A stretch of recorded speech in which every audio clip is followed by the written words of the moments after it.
নমস্কার বন্ধুরা, সবাই কেমন আছেন? আজ একটা ডালের রেসিপি নিয়ে হাজির হয়েছি। পাহাড়ে বেড়াতে গিয়ে শিখে এলাম এই ডালের রেসিপি। পাঁচমেশালি এই ডাল ভীষণ পুষ্টিকর। এরকম পুষ্টিকর একটা রান্না আপনাদের সাথে শেয়ার করব না তা কি হয়? দুর্গার হেসেল। সরাসরি চলে এলাম দুর্গার হেসেলে। আমি এখানে 1 কাপ মিক্স ডাল নিয়ে ভিজিয়ে রাখছি। এই মিক্স ডালটা যে কোনো সুপার শপের মধ্যে আপনারা পেয়েই যাবেন।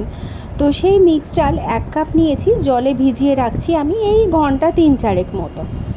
আপনারা চাইলে সরাসরিও সিদ্ধ করে নিতে পারেন, সেক্ষেত্রে আপনাদেরকে অবশ্যই প্রেশার কুকারে দিয়ে সেদ্ধ করে নিতে হবে। 5-6টা সিটি তো দিতেই হবে। আর আমি এখানে ডালটাকে খানিকক্ষণ ভিজিয়ে রেখেছিলাম, তারপর জল ঝরিয়ে নিয়েছি, তারপর একটা বাটিতে সিদ্ধ করে নেব। খুব বেশিক্ষণ সময় আমার লাগবে না, মিনিট 15-20-র মধ্যে ডালটা সিদ্ধ হয়ে যাবে।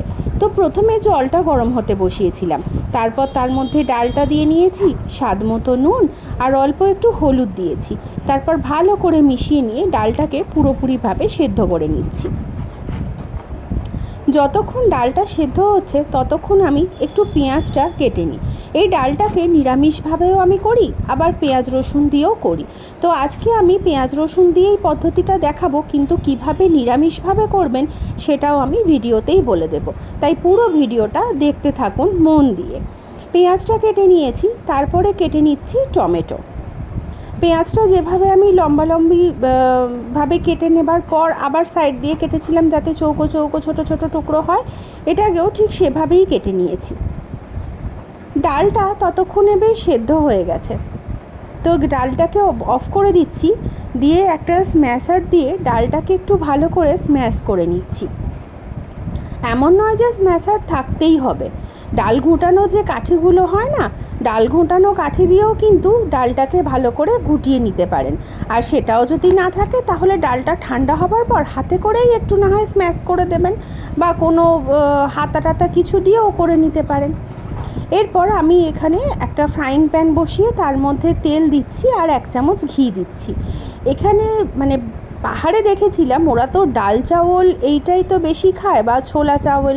তো যাই হোক, ওরা কিন্তু ওই যে একটা সাদা মতো ঘি হয় না, দেশি ঘি, ওটা দিয়েই রান্না করে। তো আমরা তো মেনলি এখানে গাওয়া ঘিটাই ব্যবহার করি, সেই কারণে তেলের সঙ্গে 1 চামচ ঘি ভালো করে গরম করে নিয়েছি, তারপর গ্যাসের ফ্লেমটাকে অফ করে দিয়েছি।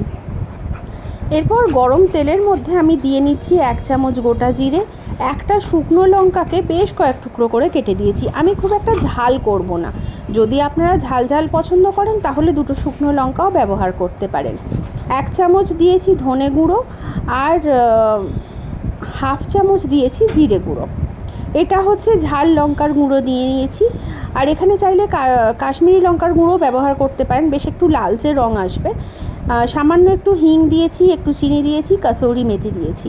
যদি নিরামিষভাবে করতে চান, এই যে মশলাটা আমি এখন নাড়াচাড়া করছি, এই মশলাটাকে ভালো করে নাড়াচাড়া করে তারপর সেটাকে ডালের মধ্যে দিয়ে ডালটাকে ফুটিয়ে নেবেন, তাহলে হয়ে যাবে সম্পূর্ণ নিরামিষ।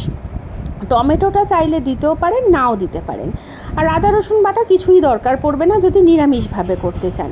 আর আমি যেহেতু পেঁয়াজ রসুন দিয়ে করছি, তাই পেঁয়াজ রসুন আদা টমেটো সবটাই এখানে ব্যবহার করলাম। 1 চামচ মতো আদা রসুন বাটা আগে ব্যবহার করেছি, আর এখন পেঁয়াজ আর টমেটোটা দিয়ে ভালো করে কষিয়ে নিচ্ছি।